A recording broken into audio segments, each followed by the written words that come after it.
l'aventure a démarré le 6 février 2011 avec un premier groupe. Et il faut savoir que les groupes, c'est à peu près entre 8 et 10 personnes, voire 12 personnes. Et nous avons rentré, on dit rentré, dans le jargon des formateurs, en 2011-2012, jusqu'à 7 packs, plus 2, plus 3, on en est à plus de 100 stagiaires.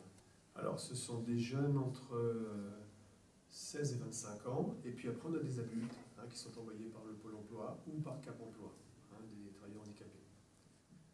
Mais majoritairement, c'est quand même des jeunes qui viennent de la mission locale. Alors le prescripteur, c'est mission locale, mais si tout existe, c'est parce qu'il y a le conseil régional qui a fait un appel d'offres et qui a demandé à ce que nous puissions dispenser une formation qui permette à des jeunes d'être mis en situation de s'orienter à nouveau. Souvent, c'est des jeunes qui ont été en échec scolaire, qui ont décroché, qui sont un petit peu paumés par rapport à une orientation possible, ou qui ont essayé quelque chose puis ça n'a pas forcément fonctionné, ou alors ce sont des personnes qui sont en reconversion professionnelle. Et donc le conseil régional a pensé une formation en 2 étapes, on va dire une étape d'orientation dans laquelle on recherche son projet, puis dans une étape de remédiation dans laquelle on se prépare à rentrer sur un organisme de formation, parce que le but de cette formation, c'est d'aller en qualification, pour se qualifier. Pour certains, ça a été des retours à ce qu'on appelle à l'initiale, à des formations initiales, retourner en 3e pour repasser son bac, aller à la fac. Bon, ça, on ne va pas dire que c'est la majorité de nos jeunes, mais certains sont retournés sur les bancs de l'école, d'autres sont sur des organismes de formation, certains ont déjà obtenu un CAP et travaillent. Le deuxième cas, vous disiez, c'est donc retour à l'école pour passer... Retour à l'école, des gens qui ont passé, qui ont été faire un CAP ou quelque chose comme ça. Et puis, vous avez des CDI, des gens qui ont trouvé un emploi en CDI. Et puis après, on va appeler les CDD, ce sont ceux qui font ce qu'on appelle des interstices, parce que la formation est bien faite. On peut interrompre la PAC pendant un temps, aller faire 3 mois de travail et revenir sur la PAC. Tant qu'on n'a pas finalisé le projet complètement. Et puis aussi parce que si aujourd'hui vous finalisez un projet en janvier, que vous entrez en formation en octobre prochain, il faut bien qu'en attendant, il se passe quelque chose. Donc il y a des possibilités de retourner à l'emploi, il y a une souplesse. Voilà. C'est eux qui vont trouver leur projet. Bon, pour certains, ils ont des idées, mais après on va confronter les idées avec un certain nombre d'outils que les formateurs possèdent.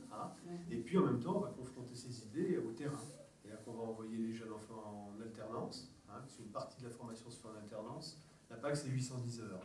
Il y a plus de 300 heures en alternance. C'est-à-dire que sur le terrain, avec les employeurs, on va pouvoir vérifier si le projet est viable ou pas. Si cette personne, elle est bien dans une bonne dynamique ou elle n'y est pas. D'accord ? Si c'est vraiment ça, si c'est vraiment le projet qu'elle peut mener au bout, et puis si elle est faite pour ce métier-là, ou si c'est simplement un fantasme. Alors c'est toujours l'accompagnement projet, de la faisabilité de la formation, cette fois-ci, comment on va arriver à vraiment aller en organisme de formation. Alors il y a la préparation de la personne, c'est-à-dire que dans les différentes matières auxquelles elle aura affaire dans sa formation qualifiante, il y a toute la mobilité, tout le projet, la réalisation du projet, et donc l'accompagnement de la réalisation de ce projet de formation, d'accord ? Et puis après, une fois que la personne est en organisme de formation, il y a encore un suivi pour savoir si ça tient en formation. Et en fait, on suit jusqu'à temps que la personne ait le diplôme, et même encore après. Enfin, le conseil régional nous a retenus. Sans eux, ça ne se passe pas. C'est eux quand même qui financent cette opération, et donc c'est eux qui sont à l'origine. Mais ils nous ont choisis pour 5 ans. Donc on a la PAC pendant 5 ans, donc ça fait 2 ans. Voilà. Donc ça fait 2 ans, évidemment, on n'est pas les mêmes personnes et la même manière de fonctionner qu'il y a 2 ans. Alors, on voit qu'il y a plein de choses qui ont changé. On se repositionne autrement, on a modifié nos cours. Le périmètre, c'est la Vallonnée. Et puis, comme nous, on est porteurs de la partie Montbard et Châtillon-sur-Seine, on a aussi cette partie-là. Mais là-bas, c'est pas toujours le Greta qui porte. Là-bas, c'est l'IRFA qui porte. C'est un autre organisme de formation, mais c'est nous qui sommes responsables, par contre. On a été visiter la maison de l'entreprise à Auxerre, parce qu'on a eu une intervention sur les métiers de l'industrie. On voit bien qu'il y a des idées reçues sur les métiers de l'industrie. C'est sale, on ne gagne pas d'argent, et tout ça.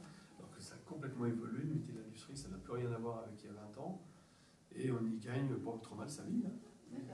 Donc ce sont des idées reçues. Donc ça aussi, c'est à nous, dans la connaissance du bassin d'emploi, dans la connaissance des métiers qui existent, dans la connaissance du terrain, d'amener des idées qui sont réalistes, quoi, qui sont réelles, hein, et d'enlever des trucs.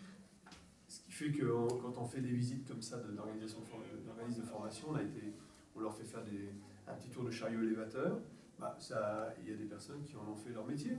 Ils ne seraient peut-être même pas venus si on leur avait proposé de choisir s'ils venaient ou pas. Mais le fait d'avoir essayé, de se trouver dans une situation, la logistique, la gestion de stock, ça leur a plu. Ils ont mis en évidence d'autres capacités. Puis du coup, ils en ont fait un métier. Donc j'ai été ambulancier depuis peu. Ça s'est terminé. Et je suis ici pour une reconversion professionnelle. Donc la PAC, ça me permet de faire des stages et de confirmer l'idée que j'ai de la réorientation, parce que j'ai déjà un projet, mais ça va me permettre de confirmer l'idée que j'ai, de voir si je ne suis pas aux fausses routes. Je souhaiterais devenir animateur auprès de personnes âgées. Donc après la PAC, faire le DPGEPS, donc c'est le diplôme d'animateur. Et dans l'avenir, donc trouver un emploi en tant qu'animateur pour personnes âgées au sein d'une maison de retraite. Voilà. Pour l'instant, ça se passe bien, oui. Donc là, on est à notre deuxième semaine, donc c'est le tout début. On n'a pas encore fait de stage, on a fait une journée découverte à la Marotte, je ne sais pas si vous connaissez, à Châtillon-sur-Seine. Et donc ça, le VETA permet aussi de faire des stages, des journées découvertes. Je suis rentrée à la PAC pour faire une élaboration de projet parce que je n'ai pas encore d'idée. C'est ce que j'ai envie de faire. Je suis sortie de 3e SECPA. J'avais commencé à faire un CAP en cuisine, mais j'ai dû arrêter pour raisons personnelles. Et puis j'ai eu mon CEG, et puis maintenant je faisais rien pendant 2 ans, et puis je suis prise en main. J'étais à la mission locale et je lui ai demandé qu'elle me fasse une fiche de prescription pour que je puisse entrer dans la PAC. Mais voilà, ce qui peut se passer sur la PAC, c'est qu'à un moment donné, on prend conscience d'un truc et voilà, donc on passe par des états qui ne sont pas forcément très faciles à vivre. Hein. Le temps qu'on se reconstruise et qu'on revoie le projet autrement, même à un moment donné ou à un autre, on est confronté à soi-même. Bon, donc le 7 février 2011, donc on a des stagiaires qui rentrent en raison de tous les 2 mois, tous les 2 mois. Donc sur Avallon, on peut dire qu'on en a rentré à peu près une centaine. Un stagiaire qui est rentré ne sort jamais de la PAC. C'est-à-dire qu'il va sortir de la formation, il sortira de la formation que quand il sera qualifié, quand il aura eu une qualification. Sur les stagiaires en 2011 qui ont eu leur diplôme.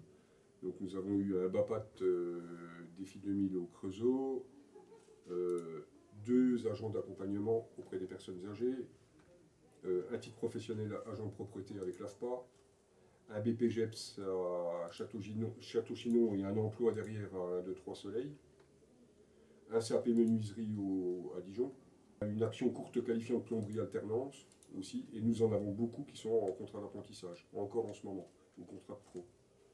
Donc on a des contrats d'apprentissage CAP mécanicien, au garage Renault d'Avallon, contrat d'apprentissage CAP coiffure chez un coiffeur à Pouillon-Auxois, et certains qui sont repartis dans l'initial. On a eu un bac littéraire, et là il est en DEUG, de lettres modernes. On a eu aussi quelqu'un qui avait un bac qui voulait essayer de partir sur de la création d'entreprise et qui s'est rendu compte qu'il fallait retourner en fac, qui a eu son DEUG, là, enfin qui continue, qui est inscrite sur un master. On a eu un CQPM soudeur, après on a plein de sortes de formations. Et un autre qui est parti, qui est en 2e année de BTS Commerce International à Lyon, et qui a fait un stage au Mexique. Beaucoup se rendent compte que d'avoir quitté l'initial, c'était peut-être une erreur. Ça, c'était les stagiaires 2011.